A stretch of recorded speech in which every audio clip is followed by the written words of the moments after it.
Hey everyone, it's San. You're listening to San's podcast. My latest episode, Podcast 68, How to Overcome Self-Doubt, just went live, and I'm so happy that quite a few of you resonated with it. I know for many of you, my podcast is a source of motivation, and that's why I want to release episodes more regularly. Sitting here in front of the mic to record, I feel incredibly grateful that I'm still able to do what I love, and that there are people out there who embrace it. I don't feel any pressure or run out of ideas, so don't worry. I have so many things to tell you all. Today will be another story. I'm not sure if it's happy or sad, but San thinks that ultimately, we'll all gain an interesting lesson about how our happiness and suffering are actually up to us. Each person's happiness and suffering are different. In the end, we each take care of our own business and everyone's happy. Before diving into today's story, I just want to share something that made me really happy. Today I bought red grapes. Normally, San only eats green grapes because I like the color green, a silly reason, I know. But today, red grapes were on sale, so I bought some to try. Oh my goodness, they were incredibly delicious. Much better than green grapes, which can be a bit sour. So sometimes, even a tiny thing can bring joy, you see. Back to today's topic, happiness and suffering are up to us. The thing is, I'm fortunate that people trust me, so they often ask for my advice, especially about relationships. Because of this, I've heard so many different stories from friends, acquaintances, and sometimes even strangers. Let me tell you, about 2 weeks ago, I was at the gym near my house, and they have a sauna there. After our workout, a few of us ladies went into the sauna. There was a woman in there, I think she was from Pakistan, I don't quite remember. She was sharing a story about a conflict she had with her mother-in-law. She's married and lives with her husband's family. I asked her what the conflict was about, and she said she felt uncomfortable, she didn't feel free, and she felt like her mother-in-law was always siding with her husband. I said, well, that's normal, he's her son, she's naturally going to favor him. Then I asked, so, do you and your husband plan to move out? That would probably make things more comfortable. She said, currently, we don't have enough money to move out on our own. San then said, well, then there's no other way. If we don't have the means to move out, we'll have to live harmoniously. Things won't always go our way. Everything she was telling us was just complaining and bad-mouthing her mother-in-law, and honestly, I felt exhausted listening to it. Because there's really only one way to resolve it, there's no other way. First, she needs a financial plan with her husband to be able to move out. Maybe not now, but in 2 or 3 years, because right now, she's somewhat financially dependent. And dependence simply cannot coexist with independence, comfort, or freedom. That's for sure. This woman is just a housewife, she doesn't have a job at all. That was her choice from the beginning. If you've decided you don't want to be financially dependent on others, you should have prepared for that from the start. But once you're in that situation, what do? You just have to accept it, folks. As the saying goes, cut your coat according to your cloth. If you're not independent, and you're not getting along with your mother-in-law, and you're still resentful, what then? Things will only get more exhausting, right? And in parallel with preparing financially to move out, you should also communicate. Maybe talk to your husband or even your mother-in-law about things in your life. If your mother-in-law is a bit overbearing in some areas, you can gently share your feelings as a daughter-in-law to make things smoother. But if it's not a big deal, you should just let it go. Because older people are from a different generation, and not everyone knows how to communicate. But regardless, she is your mother-in-law, and you are dependent, so you have no other choice. Plus, that's the husband you chose, that's the family you married into. Before you married him, you already knew your mother-in-law's personality. So, continuing to be annoyed will only make things more tiring. You won't be able to free yourself. After that, she exclaimed, oh my goodness, you ladies are so beautiful, you're single, you're so comfortable and free. San then said, no, actually being married has its advantages too. You have someone to strive with. Getting married and having children early can make things easier in the long run. You see, ultimately, people always want what they don't have, and that's what causes most of their suffering. I mostly see that people are very contradictory because they want one thing but choose something else. From the beginning, if you didn't want to live with your mother-in-law, but you knew that when you got married, you would have to live with her, and you decided to do it anyway. If you've made that decision, you have to make things better * your way *. Otherwise, from the start, you should have said no. You shouldn't continue or step into that situation, and then try to make it change to your liking.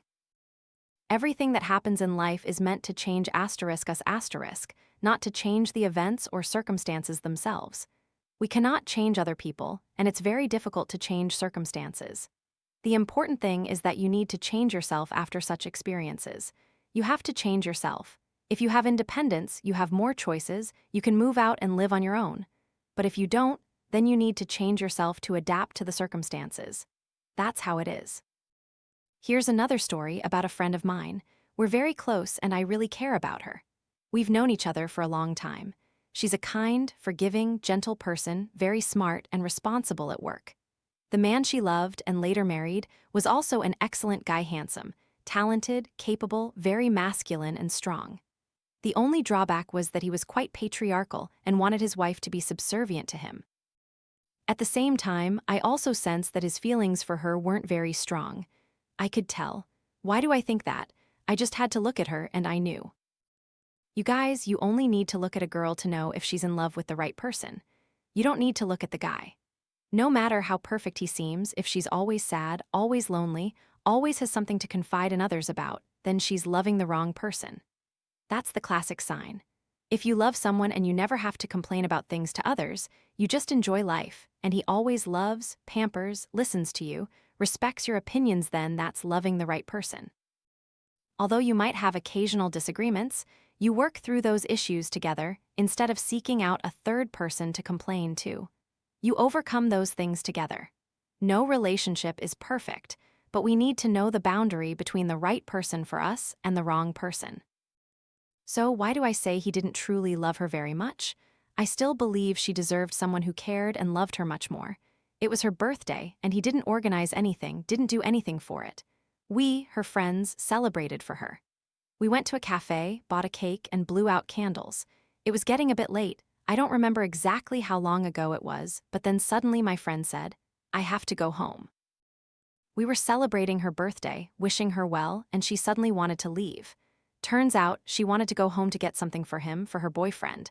I was so annoyed. I said, "It's your birthday. He didn't even organize anything and your friends are celebrating for you, but you can't even fully enjoy it because he's making you go get something for him?" Honestly, that day I told her, just break up with him. But people aren't that easy, you know. They've endured so much, too much, they're used to it, and they feel regret over the time they've spent together. But what's the use of regret? Regret only brings more suffering. Some things need to end immediately, otherwise, it's just us causing our own suffering. Later, I thought she would break up with him, but no, she announced to me that she was getting married. So quickly, I was like, oh no, well, whatever, everyone has their own life. But a few months after getting married, she met me and said, "Why didn't you stop me back then?" Oh my goodness, who could have stopped her? Why didn't you stop me from marrying this person? People often cling to the hope that one day the other person will change. No, folks. Either you stay and love that person exactly as they are, or you leave. Because if you choose to stay, it means you've accepted their habits, their current way of life, the things they're doing. Only when you leave do they feel the loss and want to change. Or they don't change, and that's just their nature. A man who didn't love you from the beginning won't suddenly start loving you over time. A man who didn't love you from the start won't care about your grand sacrifices. They won't do that. They'll assume you accept being treated that way, so they'll continue to do so. And indeed, after that, their relationship became very tense. Many things happened, and I know she suffered a lot. So, ultimately, whoever sacrifices themselves the most is the one who suffers. Clearly, she could have said no that day when we were celebrating her birthday. She could have said, "Tonight, my friends are celebrating my birthday, so I'll probably be home a bit late, which might interfere with your plans." You shouldn't forget yourself. You're choosing the path of suffering by trying to please others. Sacrifice. Well, if it's appropriate and for the right person, and they also love you very much, and it's in reasonable circumstances, then fine, but not by forgetting yourself like that. That's why I say, ultimately, happiness and suffering are up to us. Don't blame anyone else, folks. You are the one who chooses. Girls, honestly, are often not clear-headed in love. Why? Because girls are generally more emotional, and emotions often come with a tendency to dream. Especially Vietnamese women who are often stereotyped as being forgiving and sacrificing. I don't really like those words. Those words should be reserved for the right person. We should still be forgiving and sacrificing, but it needs to be appropriate. It needs to be for a man who deserves it. Not, you can do whatever you want, you can treat me however you want. And of course, conversely, a wife's treatment of her husband also needs to show respect and love. Honestly, sometimes I find myself often advising people to break up. For strangers, I don't say anything, but with my friends, if I genuinely see that someone is not good for them, I'm ready to tell them to break up with that person. But ultimately, I've realized that my words are futile. Completely futile. Because in the end, people will only do what they believe is right. I'm very conflicted, even now, when I receive questions or requests for advice. I don't know if I should speak my mind or just let them decide for themselves. In my heart, I truly want to share my honest opinion and thoughts. But there's a more important thing.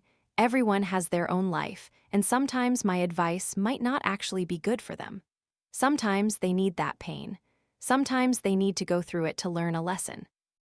For example, I clearly saw that he didn't love her, but it's not certain that breaking up with him would have made her happier than marrying him because she loved him. So not being with him would have been more painful, right? And I also realized that my perspective might be right for me, but it's not necessarily right for the person involved. And honestly, sometimes being right isn't even important, because when you're in love, you forget about right and wrong.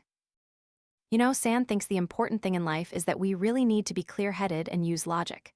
Don't live too emotionally, folks. Living too emotionally means lacking reason and clarity. We need to equip ourselves with critical thinking skills, logical thinking, by asking questions. What do I want? What do I have? And how do I need to change? What are his good points? What are his bad points? Do these bad points affect the long term when two people are together? How does he treat me? Where do his thoughts and actions come from? Is there a pattern over time? Is mutual respect declining over time? In general, you always need to observe these things. There are things we need to prioritize more than just satisfying our emotions when looking at a person. We need to look at both parties' values in life. Personally, if someone doesn't respect me, I will leave immediately, very decisively. No matter how much I care about them, I know that being with someone who doesn't respect me won't lead to a good outcome in the future. And I choose happiness, I don't choose suffering. If I clearly see it's going to be painful and I still walk into it, that's my fault. It's like seeing a guy who's clearly a bad boy. At work, he texts many girls even though he has a girlfriend, always being close and affectionate, and the next victim is you. He texts you, and you know all his red flags, but you still happily text him back. You want him to chase you. You think you can change his promiscuous ways. Dream on, folks. Stay away as fast as you can. When you see a red flag, you run. You often tell me that in love, don't overthink, don't calculate too much, just let things be. Are we being too naive?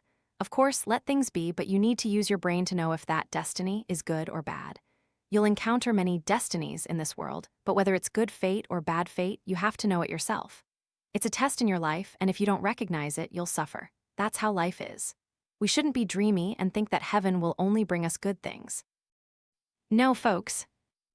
Life is a sea of suffering. To cross the sea of suffering is to cross life itself. In general, we all have our own forms of suffering, folks, but how do we make that suffering worthwhile? For example, you decide to break up with someone who doesn't love you. What is your suffering? It's the regret for lost time and the pain of the person you love no longer being by your side. You'll have to spend a lot of time overcoming that period, becoming a better version of yourself, diligently working out, diligently working, diligently earning money. So you become more beautiful and richer every day. Then you meet a better person who loves you more, who is more thoughtful. You don't repeat old mistakes. So you've overcome a pain, and that pain is incredibly worthwhile to lead you to better outcomes, to better choices in life. Or when we're lazy.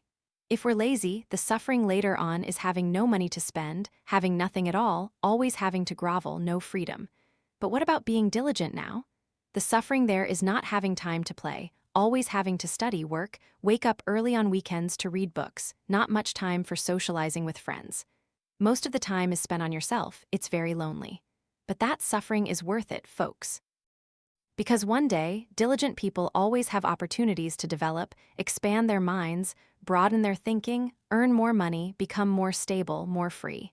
Which do you choose? Which pain do you choose? We all have pains to overcome. Happiness and suffering are up to us. Now, with everything that happens in life, let's not make ourselves victims. Instead, ask the question, What did I do to make things this way? Where did I go wrong? What is my lesson? So that afterwards you don't make the same mistake again. If we remain foolish, we will continue to suffer. Actually, take a moment to look back at your life, and do you realize that everything is because of you? We think, oh, it's because of my parents, my siblings, my boyfriend, girlfriend, my boss, my friends. But ultimately, if we don't recognize our own mistakes, we can't grow and we can't overcome that suffering. People often call me a very rational girl, and they ask if being so rational means I can't truly love someone. Interesting question. You're mistaking things. Being rational doesn't mean we can't love someone completely. But the combination of rationality and emotion will give us a more civilized love, a love that isn't blind. We tend to think, oh, love means throwing ourselves into it. All we need is for two people to love each other. But just look at life, is it really like that? Food, clothing, money. No matter how deep the love, if you cling to each other too much, you'll get tired of it after a while. We also need to know that focusing on ourselves, enriching ourselves, making ourselves better, is more attractive and helps the relationship last much longer than someone who only focuses on their partner. I'm sure if you've been in love many times, you'll understand this. As for San, I haven't loved too many people, but once I do, I will be extremely caring and loving towards that person. In particular, I really want to know about their past, the things that make them sad, and how, when they're with me, they feel happier, better, and also want to be more responsible for their own lives. I don't just want to be with someone for the simple good things, but also to understand their pain.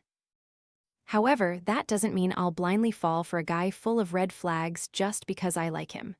No, at this point, rationality needs to speak up. No matter how deeply I love someone, I still have to choose the right person to love. We often excuse our foolish affections by saying, it's fate, it's destiny, I can't do anything about it. If that's the case, then we shouldn't complain. Once you think it's heaven-sent destiny, the perfect person for you, then just keep living that way, don't complain at all. That's your fate, you think it's meant for you. But in reality, it's just your decision. You have tons of other choices, but you refuse to make them. The lesson I've learned is that in the future, I won't want to advise people too much anymore, especially concerning relationships. Instead, I'll ask them questions and they'll make their own decisions. That's better. If you're too blunt, people might think you don't have their best interests at heart, that you want to break up their relationship or something. It's a bit sad if you think that, but honestly, once I'm friends with someone, I truly want you to be happy. That's genuinely how I feel. But I've realized that I can't live your life for you. I can't live your life for you. I see so many good girls who don't know their worth and don't focus on themselves. They always crave love from outside, and that makes them very unhappy. They always feel that the person isn't right, but they can't break free. But ultimately, everyone lives their own life. Happiness and suffering are up to us. The stories I just shared are just a few of the countless stories I've heard, and they all come back to one single issue. People often choose things they don't like, they don't want, but then they complain, get exhausted, and suffer from everything they've chosen. You know what? Your destiny is in your hands. It's not about fortune-telling or horoscopes or what psychics or card readers tell you. Even if all of that is true, it's only true at the moment it's said. But afterwards, you change, you create more value, you focus on your life, you look in a different direction, your life will change. Don't accept what others think you will be, you have to be the one to choose that. So let's stop using the phrase, it's up to destiny, and start using, it's up to me. What do I want? What should I do? You might say, man proposes, God disposes. Yes, how can we overcome such a magnificent heaven? But I believe that if you know what's good for you, then heaven understands that you've overcome the challenges, and they will bring a deserving and suitable person to you. In reality, once you know what the right person is like, they can't give you the wrong person anymore, because if they give you the wrong person, you'll just say goodbye. All right then, today I chatted with you a bit about how happiness and suffering are your responsibility, and about how from now on, I'm just going to stop talking about it and stop forcing people to break up, folks, because it's meaningless. Ultimately, everyone has to live and take care of themselves. And I've also realized another very important thing. In the future, if I find myself facing choices and feeling conflicted, I will still ask myself questions, use logical thinking to figure out what decision to make. Instead of taking my story and asking everyone around me, I will need to be truly clear-headed, understand myself, and have faith in what I believe is right. And I hope you are the same. If you don't want to meet the wrong person, right now you need a list of red flags, things you don't want to encounter. You'll say goodbye from the start, not letting time pass and getting entangled in it. Thank you all very much for listening to today's podcast.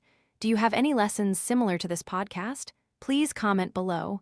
Goodbye and see you in the next podcast episodes. Good night.